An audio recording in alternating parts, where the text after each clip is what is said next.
ناظرین گرامی السلام علیکم ورحمۃ اللہ وبرکاتہ۔ سیدھی بات کے تازہ ترین پرائم ٹائم میں آپ لوگوں کا استقبال ہے۔ ناظرین گرامی، میں انصار عزیز ندوی اس وقت ایک اہم ترین خبر پر تبصرہ کرنے جا رہا ہوں۔ گزرتے ایام کے ساتھ ہم کچھ واقعات ایسے بھول جاتے ہیں کہ اس کو یاد کرنے کی ضرورت بھی محسوس نہیں کرتے اور اس کو اس احساس کے ساتھ بھی نہیں دیکھتے کہ یہ ہماری قومی ذمہ داری ہے۔ بالخصوص جو سیاستداں ہیں، جو مسلمانوں کے ووٹ لیتے ہیں، مختلف وعدے کرتے ہیں۔ کے جی ہلّی ڈی جے ہلّی میں جو حالات پیش آئے، جتنی گرفتاریاں ہوئی بنگلور کی، پھر اس کے بعد وہاں کے موجودہ ایم ایل اے کو ہرانے کے لیے جس طرح سے ایک جہتی کا اظہار کیا گیا کرناٹک کے حالیہ انتخابات میں، اس درمیان میں شاید ہم نے ہبلی کو بھول گئے۔ ہبلی میں جو فسادات ہوئے اور اس موقع پر جتنی فیملیاں بے گھر ہوئی، کتنی خواتین اس وقت پریشان ہیں، اس پر کسی کو تبصرہ کرتے ہوئے نہیں دیکھا گیا۔ ایسی صورتحال میں سکنیا شانتا نامی ایک صحافیہ نے ہبلی کی وہ ساری تفصیلات اپنے انداز میں بیان کرنے کی کوشش کی ہے۔ میں محسوس کرتا ہوں کہ کرناٹک کے ہم تمام صحافیوں سے آگے بڑھ گئی سکنیا شانتا کہ اس نے ان پریشان حال گھر والوں کے پاس جا کر کے ان کی کہانیاں اور ان کی درد بھری داستانیں ہم تک پہنچانے کی کوشش کی، جو دی وائر کے انگریزی اخبار میں شائع ہوئی۔ میں وہیں سے ان کے شکریہ کے ساتھ اپنی ذمہ داری سمجھتے ہوئے، صحافی ذمہ داری سمجھتے ہوئے، عید کی آمد سے ایک دن پہلے آپ لوگوں کے سامنے ان جو ہے پریشان حال گھر والوں کو یاد کر کے ان کی تفصیلات رکھنے کی کوشش کر رہا ہوں، تاکہ کم سے کم ہم یہ کہہ سکے کہ صحافت کی ذمہ داری ہم نے کچھ تھوڑا ہی صحیح ادا کیا۔ ناظرین گرامی، سکنیا کا ماننا ہے کہ ناظمین جمعدار اس دن کو یاد کرتی ہیں جب وہ اور اس کے شوہر شمس الدین اپنے گھر کے سامنے والے دروازے پر بیٹھے ہوئے تھے اور پاس کے لیب سے آئے سونوگرافی کی رپورٹ کو سمجھنے کی کوشش کر رہے تھے۔ اس وقت ناظمین اپنے حمل کے پہلے سہمائی میں تھیں اور دونوں اپنے پہلے بچے کی امید کر رہے تھے، اس سے پہلے کہ دونوں یہ جان کر خوش ہو پاتے کہ ان کو جڑواں بچے ہونے والے ہیں، پولیس زبردستی ان کے گھر میں داخل ہو چکی ہوتی ہے۔ شمس الدین کو پولیس پوچھ گچھ کے لیے لے گئی، لیکن وہ گھر واپس نہیں آئے۔ انہیں 16 اپریل 2022 کو اولڈ ہبلی پولیس اسٹیشن کے باہر ہوئے تشدد اور فسادات کے سلسلے میں گرفتار کر لیا گیا۔ شمس الدین کو اولڈ ہبلی پولیس اسٹیشن کی طرف سے 18 اپریل کو یعنی پولیس اسٹیشن کے باہر بڑی مسجد سے 100 میٹر سے بھی کم کے فاصلے پر ہونے والے بلوے کے 2 دن بعد دائر کی گئی 12 میں سے 4 first information reports F I R میں، جو کہ ایک ہی جرم کے سلسلے میں دائر کی گئی تھی، اس میں ملزم بنایا گیا۔ تمام ایف آئی آر میں 100 سے 150 نامعلوم افراد کو فسادی بتایا گیا۔ بعد میں 158 افراد ایک نابالغ لڑکے سمیت کو گرفتار کیا گیا۔ بعد ازاں داخل کی گئی چارج شیٹ میں پولیس نے کہا کہ ایک واٹس ایپ پیغام سے اچانک مشتعل ہو کر 1000 سے لے کر 1500 تک سے زیادہ لوگ جمع ہوئے۔ ان 12 ایف آئی آر میں سے 7 پولیس والوں نے خود درج کروائی تھی اور اب ان سب کو ایک ساتھ ملا دیا گیا۔ باقی ایف آئی آر عام لوگوں نے درج کرائی تھی۔ ان میں ابھی تک نہ تو تفتیش شروع ہوئی اور نہ ہی کسی کو گرفتار کیا گیا۔ پولیس نے ایک ساتھ منسلک ایف آئی آر میں غیر قانونی سرگرمیاں روک تھام ایکٹ UAPA کی دفعات شامل کی ہیں اور اس معاملے کو بنگلورو کی NIA کورٹ کے سپرد کر دیا گیا ہے۔ ناظمین نے گزشتہ سال اکتوبر میں قبل از وقت اپنے جڑواں بچوں کو جنم دیا تھا، لیکن شمس الدین نے ابھی تک اپنے بچوں کا چہرہ نہیں دیکھا۔ ناظمین کا کہنا ہے کہ وہ اپنے دونوں بیٹوں کو وہاں سے 350 کلومیٹر دور گلبرگہ سینٹرل جیل لے گئی، جہاں ان کے شوہر کئی دیگر شریک ملزمین کے ساتھ بند ہیں، لیکن جیل حکام نے انہیں شمس الدین سے ملنے کی اجازت نہیں دی۔ नाज़मीन आनंद नगर की रहने वाली हैं, जो हुबली के शिमाली हिस्से में मुस्लिम अक्सरियती इलाकों में से एक है।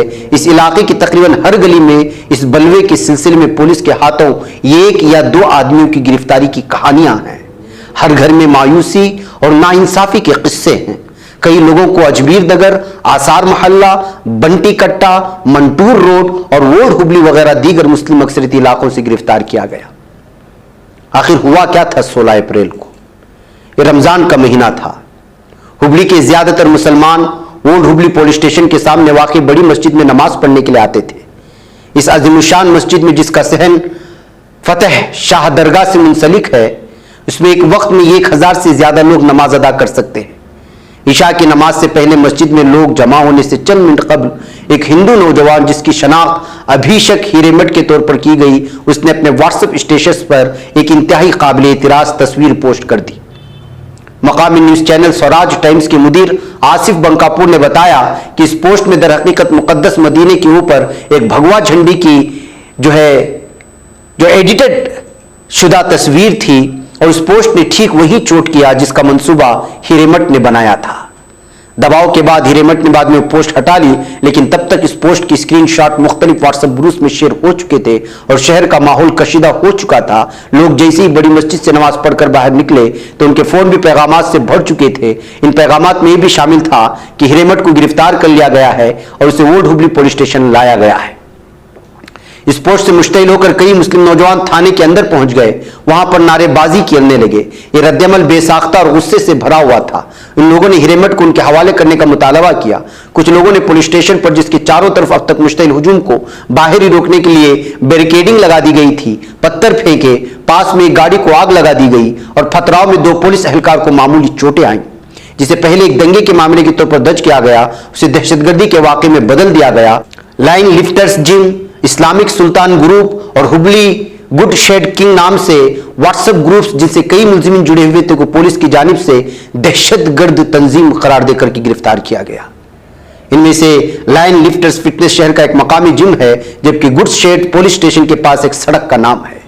गिरफ्तारी के चंद हफ्तों बाद पुलिस ने इस केस में यूएपीए की दफात लगा दी और अब केस को 450 किलोमीटर दूर बेंगलुरु की खुसूसी अदालत के सुपुर्द कर दिया गया। इन सब के दरमियान हिरेमठ, जो इस दंगे के वाक़े को भड़काने का जिम्मेदार है, उसको जमानत पर रिहा कर दिया गया। गिरफ्तारी के वक्त हिरेमठ का ताल्लुक किसी सियासी तंजीम से नहीं था, लेकिन मकामी लोगों के मुताबिक वह अब इंतहा पसंद हिंदुत्व तंजीम राम सेना में शामिल हो चुका है। हिरासत में रखने के बाद पुलिस ने मुसलमान मुलजिमीन को उनके घरों से कई किलोमीटर दूर जेलों में भेज दिया, जिससे उनके अहले खाना के लिए उनसे मिलना तकरीबन नामुमकिन हो गया। अदालती समातों के लिए भी उन्हें सिर्फ वीडियो कॉन्फ्रेंस के जरिए पेश किया जाता है। दी वायर ने इस मामले में गिरफ्तार मुलजिमीन के अहले खाना से मुलाकात की। गिरफ्तार किए जाने वाले तकरीबन तमाम अफराद की उम्रें 18 से 25 साल के दरमियान थी और वो अपने खानदान के इकलौते कमाने वाले फर्द थे। ये लोग, जिनमें से अक्सर स्कूल की तालीम मुकम्मल नहीं कर सके, या तो ऑटो रिक्शा ड्राइवर, राजमिस्त्री या इलेक्ट्रिशियन के तौर पर काम करते थे। उनकी मजदूरी से उनका घर चलता था। उनकी गिरफ्तारी के बाद बेशतर घरों की माली हालत बद से बदतर हो चुकी है। रौजा शेख का मामला लीजिए, जिनका 18 साल बेटा नयाज इस केस में गिरफ्तार हुआ। ये 158 अफराद में से एक है। नयाज ने हुबली के मकामी इंडस्ट्रियल ट्रेनिंग इंस्टीट्यूट से तालीम हासिल की थी और वहीं काम भी करते थे। उनके वालिद नूर अहमद बीमार हैं और बिस्तर पर ही रहते हैं। रौजा को हिप रिप्लेसमेंट सर्जरी की फौरी जरूरत है, लेकिन नयाज की गिरफ्तारी के बाद अब उनका खानदान रिश्तेदारों और बिरादरी के लोगों की मदद पर मुनहसिर है। रौजा का दावा है कि पुलिस ने घरों के दरवाजे खटखटाए और जिसको चाहा उठा करके ले गए। जिस वक्त पुलिस आई उस वक्त मेरा बेटा कॉलेज में था। उन्होंने कहा, अपने बेटे को पूछगछ के लिए थाने भेज दो, नहीं तो हम तुम्हारे माजूर शोहर को अपने साथ ले जाएंगे। उन्होंने मुझे यकीन दिलाया कि नयाज को 10 मिनट में छोड़ दिया जाएगा। मैंने उनकी बातों पर भरोसा किया। गिरफ्तारी के 2 दिन बाद नयाज की नानी इंतकाल कर गई। वो इस बात पर यकीन नहीं कर सकी कि उनके नवासे को पुलिस उठाकर ले गई है। उन्होंने खाना छोड़ दिया, दरवाजे पर कुर्सी लगाकर उसे फिर से देखने की उम्मीद में बैठ गई। उन्हें दिल का शदीद दौरा पड़ा और वो उसी कुर्सी पर चल बसी जिस पर वो 2 दिन से बैठी थी। ये बताते हुए रोजा जोर जोर से रोने लगती है। मकामी लोगों का कहना है कि रोजा की मां की तरह कम से कम 10 से 12 लोग सभी गमजदा गुज़िश्ता साल इंतकाल कर गए, लेकिन उनके जेल में बंद बेटों को उसके बारे में कुछ नहीं बताया गया। जब भी कोई वकील, कोई कारकुन या कोई सहाफ़ी इस इलाके में जाता है तो वहां उसका सामना शोर शराबे से होता है। अपने गिरफ्तार बच्चों की तस्वीरों के साथ उनके अहले खाना इस उम्मीद पर उस शख्स के गिरद जमा हो जाते हैं कि केस के हवाले से कोई नई मालूमात या मदद मिलेगी। इसी उम्मीद में 1 दर्जन से जायद गिरफ्तार अफराद के अहले खाना रौजा के घर जमा हो गए। बूढ़े और कमजोर मुख्तार शेख ने अपने 24 साल बेटे आदिल शेख की गिरफ्तारी के बारे में बताया कि एक बूढ़ी खातून जिनकी बातें बमुश्किल समझ में आ रही थी, ये जानना चाहती थी कि उनके पोते सरफराज मोहम्मद रफीक बेरकदार को जेल से कब रिहाई मिलेगी। एक एक्टिविस्ट और गिरफ्तार नौजवान के रिश्तेदार रफीक मलमारी का कहना है कि ऐसा इसलिए है कि गिरफ्तारी के 1 साल बाद भी गिरफ्तार अफराद के लवाहिकीन को केस की पेशरफ्त के बारे में कुछ मालूम नहीं। इस केस में काफी गड़बड़ हो रही है और ये जानते हुए कि यहाँ के लोग पढ़े लिखे नहीं हैं और उन्हें कानून का कोई इल्म नहीं, अक्सर वकीलों ने उन्हें ठगने का काम किया। आखिरकार ये मुकदमा बेंगलुरु के एक तजुर्बाकार वकील यस बालन को सौंपा गया है। गिरफ्तार किए गए 158 अफराद में से 9 अफराद को जमानत पर रिहा कर दिया गया। उन्हें जमानत पर रिहा करने का हुक्म जेल में उन अफराद की तबीयत ज्यादा खराब होने के बाद दिया गया। जमानत पर रिहा होने वालों में एक आसिफ हुसैन यालेवाल भी शामिल है, जिन्हें 10 माह जेल में गुजारने के बाद इस वक्त रिहा किया गया जब वो चलने फिरने से मागजूर हो गए। नाज़रीन गिरामी, अहमद की कहानी अलग है तो और भी बहुत सारे लोगों की, और आपको मालूम होना चाहिए कि सना शाहीन एजुकेशनल इंस्टीट्यूशन के मैनेजर ट्रस्टी अशरफ अली बशीर अहमद जो मुलजिमीन की रिहाई की कोशिश कर रहे हैं, उनका कहना है कि इन खानदानों के लिए सुप्रीम कोर्ट तक आने के लिए वसाइल जमा करना नामुमकिन सी बात हो गई है। तो नाज़रीन गिरामी, मैं फिर एक बार, जो लोग कोशिश कर रहे हैं, वाकई में कोशिश होनी चाहिए, कोशिश हर तरह से हो रही है, लेकिन बेंगलुरु की तंजीमों से भी मैं अपील करता हूं कि चूंकि इस वक्त कांग्रेस की हुकूमत आ चुकी है, लिहाजा जो है इस जानिब तवज्जो करने की कोशिश करें। और ये जो इस वक्त कई फैमिलियां परेशान हैं, जो है जिनकी पता भी नहीं कि उनकी औलाद जेल में किस हालत में है, इस सिलसिले में जो है हुकूमत के सामने आवाज़ उठा करके इस बात को भी सामने ला करके इन लोगों को जो है पूरी तरह से रिहाई की कोशिश होनी चाहिए। इस बात की अपील करते हुए मैं आपसे इजाज़त चाहता हूँ। अस्सलामु अलैकुम रहमतुल्लाहि व बरकातुहू। बच पाता है कोई सहाफ़ी की निगाहों से, मिलाता है ये लोगों को मोहब्बत की पनाहों से। करम और दर्द मंदी का है एक संसार सीधी बात। अज़ीमत जुर्अतो हिम्मत का है इज़हार सीधी बात। अज़ीमत जुर्अतो हिम्मत का है इज़हार सीधी बात। ये चैनल हक निगर बन कर कुचल देता है फितनों को।